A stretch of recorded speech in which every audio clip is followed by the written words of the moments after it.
Tourism leaders looking for immediate fixes for Nights of Lights issues. The beloved Nights of Lights celebration in St. Augustine has grown so popular that city leaders have decided to make it shorter. It's not usually the response to popularity, but okay. That's not sitting well with local tourism leaders. The city commission voted recently to move the 2024-2025 event up to start on November 15th and end on January 11th. That's about a week earlier on the front end and 2 to 3 weeks shorter on the back end than previous years. Tourism leaders like Irving Cass, chair of the Tourist Development Council and owner of the St. George Inn in Pin 39, are pushing back. Cass is leading the discussion. He led the discussion at Monday's TDC meeting to explore alternatives that would address residents' concerns without cutting into the economic impact of the event. Now, without going through and reading this whole story, we have somebody who was there and sat on the TDC board. Yeah. And he likes flats with blue cheese. Yes. And Troy. That's how it works. Yeah. So Irvin's sitting right beside me, but I'm the I think the vice chair. Are you? Yeah. Okay, you think? I think I'm the vice chair. Okay. I'm not sure exactly what the title is, but I'm the guy beside Irving. Okay. Just remember where to sit at. That's my seat. To push the button for like public comment, so they only talk 3 minutes. So that's we're gonna say vice chair. Vice chair. Yeah, I'm the vice chair. And I mean, a great presentation by David Burcham, the city manager. He did an excellent job. Okay. And Irving, his presentation is excellent. It really touched on how much impact it has. It's like almost $9.7 million a day in economic impact when they shorten it. And it came to about $130 million economic impact to the city by the city council shortening it. But there's a lot of different things out there. One of the things is they were talking about closing down lanes and stuff like that. On San Marco, there's a little bit of a problem. We got to get FDOT, Florida Department of Transportation, involved in this, because it's not so much it's a problem with the people, it's a problem with the vehicles. And Irving was 100% right. We got to change the mindset of the people that come in. We got to get to them before they get into the city. One of the things that I did like that the city said is they're not going to reopen the garage until it's closer to about 200 spaces, so that it can handle the volume that's sitting there waiting. Because what they were doing is they would open for like 35, and then the line would back up again, and it would cause a cluster again. Yeah.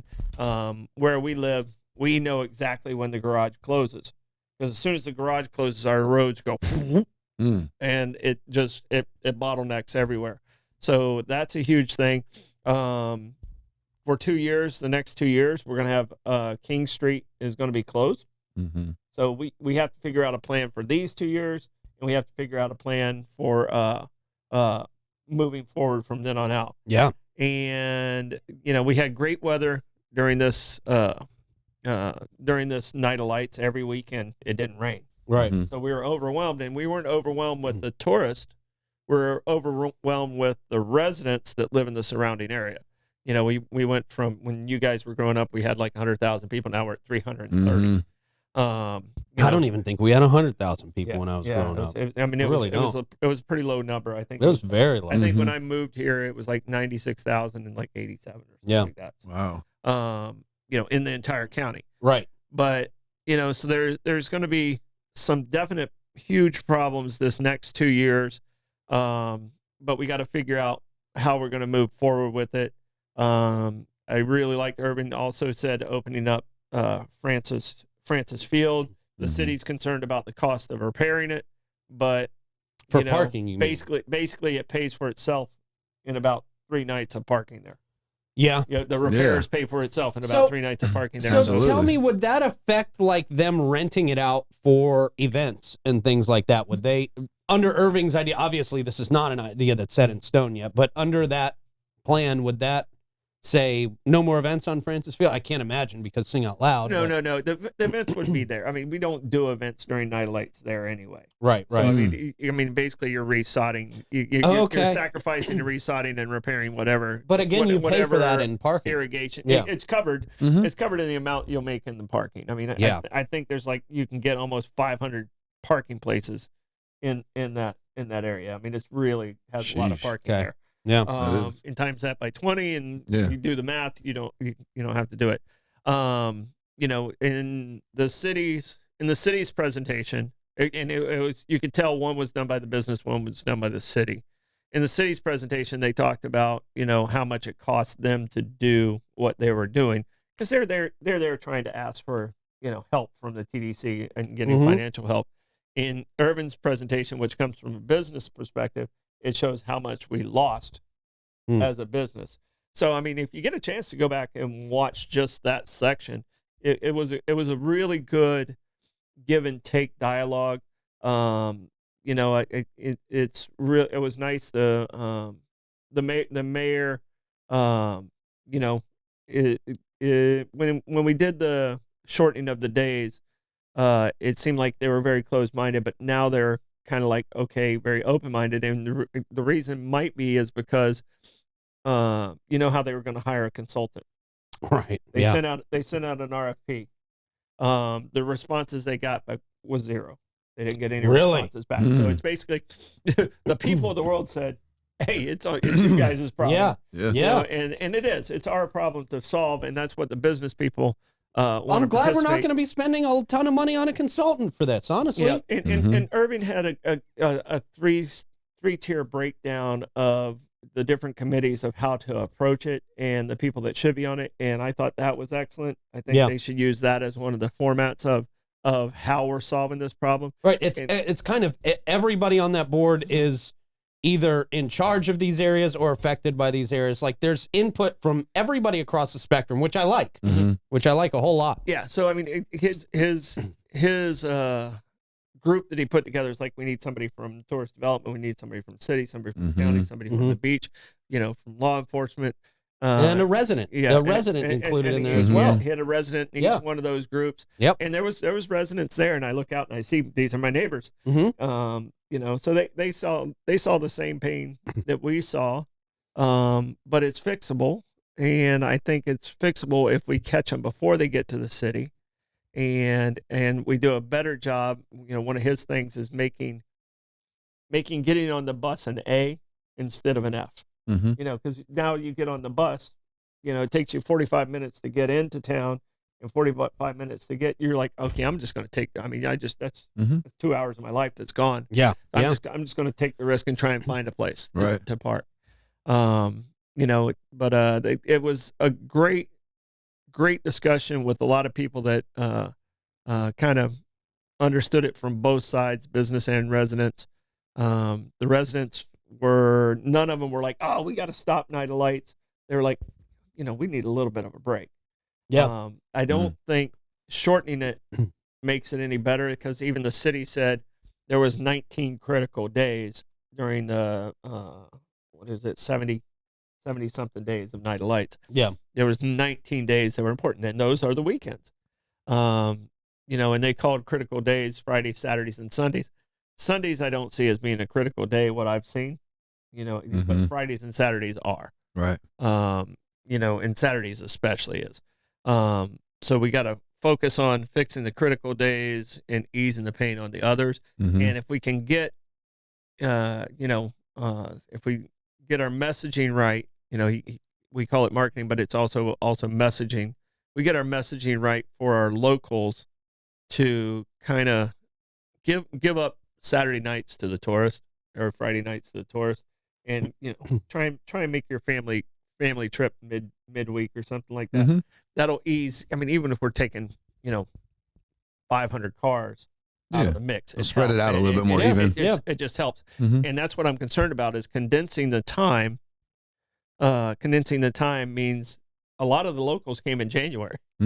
Right. And now we've squashed January. Yeah. And I'm concerned how that's going to affect the you know, you know, what is it? The old saying, the operation was a success, but the patient died. Yes. You know, so it's like, oh yeah, we pulled this off, but yeah, Did it work? Yeah, you know, so it's, you know, so you got to be really, really cautious when you're playing with so many. I mean, and these are people's lives. This is one of the things I tried to explain yesterday. It's like we cut off those 2 weeks, but you've been in the service industry. I mean, cut off those 2 weeks downtown. This is when they make their year. There's the bread and butter. Yeah. They make their year. I mean, you know, there's slow times in the service industry down there, and you know, August, September, man, you're holding on, and used to be bad. October you're starving, and then like November is when it starts to kick back in. Right. So, And I mean, I think a lot of people also from the outside don't realize, and we've touched on it a little bit too before, how much it costs to be in a building. Be in many of the buildings downtown. I mean, minimum in many cases like $10,000 a month. But you know, somebody in real estate told me that like the A1A Aleworks building, something like $90,000 a month in rent. I don't know about that, but that is high. I heard 60. That is very, very but high. Even whatever yeah, you 60, hear. 90. I mean, it's probably, it has to be over 50. It's a massive space right there in downtown on the corner balcony. Historical value. It has to be one of the prime most prime location, pieces of wedding real estate in venue downtown. upstairs. Yeah, it's got to be. I mean, could you imagine paying rent over $50,000 a month? You start your month with that. Right. Yeah. Before you get paid. And Yeah. then you gotta pay. An employee walks in the building and Right. Then you gotta property pay all the insurance. staff, and then like guess who gets That's paid the last? median income in St. Johns County. yeah. The last person to get paid is the owner. Exactly. Everybody's like, oh yeah, well you own this nice restaurant. Yeah. Yeah, it's good when it's good, but when it's bad, it's bad. When it's bad, it's Yeah. really There's been bad. a lot more So- business owners lose it all than get it all. So For sure. taking away even, 15 days of prime money making affects the whole year. Because what people have to do is they have to put a lot of that Nights of Lights money away to pay the bills when it's not as busy. Yes. When we're in slow months, man. And it's hard to grab 60 grand out your back pocket just to Yeah. cover bills this month. We could do it maybe on a car note or this, but Karen just sheesh. came in and said it's a 45,000 a triple net, which equates to probably closer to 60,000 after everything, because you got Really? to cover the taxes, you got to cover everything in that. Yeah. So that with the triple net, so Sheesh. so the 60,000 is probably pretty accurate before you even before you even walk before on. you- Before you even pay Turn the staff. lights on Yeah. before the water is flowing, Right. before you have a name on the building, before Right. you're registered with Sunbiz, before Right. anything. So to pay, an extra $30,000 you're on $100 top grand of a that month is not operation yeah. easily. Yeah. easy. I mean, Yeah, I'm man. I can tell you That's from tough. just office space down there, we're at close to 45 a square foot, Mm-hmm. which is, That's pretty solid. anything outside of that area is closer to 22, 23 a square foot. Yeah. Right. So, Yeah. I mean, you pay to be there. Yes. And Yeah. people will pay. Uh, It's hot Well, commodities. a lot of down it is there. automatic business. It is. It's just you pay that much because you get automatic business. You get a lot of foot traffic in downtown. But I'm glad that residents, businesses, tourism, We're having a conversation. and city government are having a conversation about this for sure, because we have needed that for a very, very long time, and it's finally becoming real to everybody, All right, and I'm happy about that. And Celeste, thank you for taking us there, because she actually just jumped in about selling tickets at a premium parking. The problem with that is because of the way our parking works, and if you do premium parking, that means you have to save that parking place for someone. Mm-hmm. So that parking place is vacant, and you can only sell it one time because you don't know how long they're going to stay. Whoa, power went off. All right. Getting some. Did we We lose good? everything? Recorded. We're flickering. We're still Looks like we're still streaming. okay. I can't That's tell. interesting. Okay. Yeah, All right. a little power snap. Yeah, we out here. just had a little snap there. But the problem with the premium parking is that means you only sell that parking place one time that night. Mhm.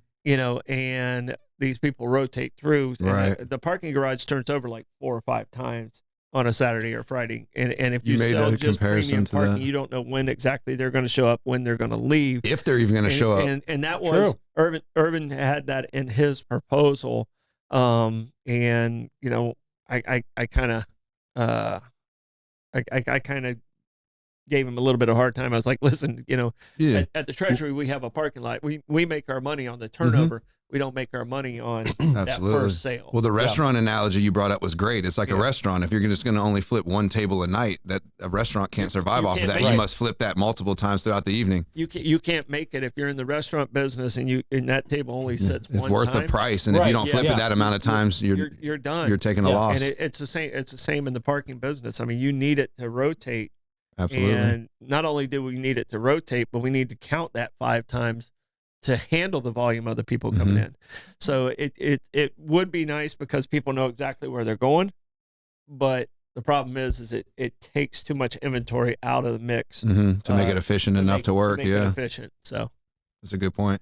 and that, I mean, and those, I mean, there's still great ideas, and people need to give those ideas. But we need people in the room to go, okay, let's take that. And, Logistically, how is that going to play out? And I mean, it's a big clump of clay. We need to mold it into place, and if we have the right artist in the room, we'll end up. They can nail it. Yeah. So. Very good. All right, but we'll say that. But there's one point that I do want to bring up because I am a part-time Uber driver, and one of the big discussions I saw one of the discussions that was brought up by the city was the ride share. So has there always been like a restricted area for rideshare drivers to avoid in downtown, and you think this strategy will work with designated park pickup and drop off zones? Well, some of the zones are too far in the middle of everything. That I saw, like the drop off zones they talked about, are kind of like near No Name Bar where that little turn in thing is, where the trolleys go in. They talked about that being a drop off. They talked about the other one being near the plaza. Okay, Blake, you brought it up right there. Thank you on bringing it up on the screen.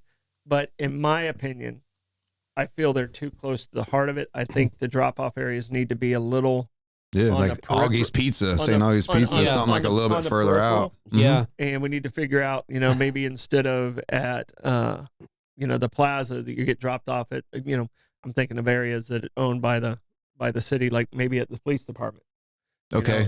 Something sir. just outside of the that parking garage-ish area, somewhere in that. Well, maybe. And even drop-offs, if you're coming from the island, it needs to be on the other side of the bridge, and people can make that walk. I mean, they're going to be walking around. Yeah, anyway. but nobody's going to want to make that walk. I mean, you Uber for convenience. You Uber so that you can get where you're going quickly. I think, does that apply to pickup? Is that pickup and drop-off zones? I can tell you, like, if you wanted to get picked up, on Uber during Night of Lights, you had to walk. Yeah, get out of that proximity. You're not getting picked up at the front of Teeny Martini. Fair. You have to walk to get out of the congestion a little bit, to get away from everything for them to even get to you, or you're waiting an hour. It was bad. Blake, you can attest to it. Yeah, it was super bad. Definitely a lot of the riders that I had didn't know. That was like they were just like mad at me. I was like, oh, I had to walk all the way over here. I was like, I'm sorry, dude. It's like have you seen how bad traffic is during the plaza? You don't want to be in this traffic. Yeah. So I mean, it's not an easy solution, and I'm pretty sure that's part of the reason why people looked at that and go, I ain't touching that one, as a consultant. Yeah. Right. It's like, nope. Nope. I'm only going to make we can all mad. agree that if it was an easy fix, I think we would have done it already. Yeah. So there's going to be things that are thrown out that aren't going to be perfect. It's life. Well, And we're going to have to take some of those with it to make it happen. You massage it out. You figure out. The most important thing to me is having the law enforcement to keep the traffic going. Because what happens, and I don't know, I've said this on air before, and I'm not sure if I'm repeating myself too much in what room I've said it in. The most important thing is along Avenida Menendez, in front of the Hilton, in front of Teeny Martini, in front of Harry's and the Saint. There's 2 crosswalks there. All right, there's 2 crosswalks there. There's a crosswalk at the Bridge Alliance, and there's a crosswalk at the Fort. Okay, so there's 4 crosswalks total. What happens is that's a blinking light at those 2. Nobody's manning it, so the people just keep walking. They're trafficking, and then the controlling. cars are literally stuck in a parking lot because I looked it up. You're not allowed to, go through a crowd. Hit pedestrians? Really? Dang. You're not? And I've been doing it all wrong in downtown for a long time. And the goal is to keep everybody safe. But we have to put either some type of security crossing guard, law enforcement at those locations, and the other one is at Cathedral Place, right there at Les Macaroons, where they have that crosswalk there. Yeah. And those 5 spots, I think it'll help tremendously with the traffic, at least keeping them moving, instead of just being in an absolute standstill. It's still going to be slow. Yeah, absolutely. Still going to be It's slow. the name of the game. And I think that's a good place. What if you start. consolidated the we have to do crosswalks and that. did them at just 1 or 2 areas instead of just having people spread out all the way around those roads crossing? Yeah, I mean that's I don't know if they're already so congested already. Right. I think it might overwhelm the crosswalks. And So, then it congests the walkways to those crosswalks. Then you're backed up into the road from the sidewalk. Yeah. One thing I definitely want them to do is the vendors on Avenida Menendez need to go away. Yeah, well, it sounds like that's in the works. They're that ordinance. I think everybody who's a local, because they're not local business people. I mean, they're people that come in and take advantage of our city. Yeah. So those need to go away. It was a very, very good discussion yesterday. I think it was very productive. Irving, like I said, he did an amazing job of waking up a lot of the people in the room. I think David did a good job of saying here's where we're going to start, and then we need to add on to that. So Good. All right. It's a starting place. Yeah, very good.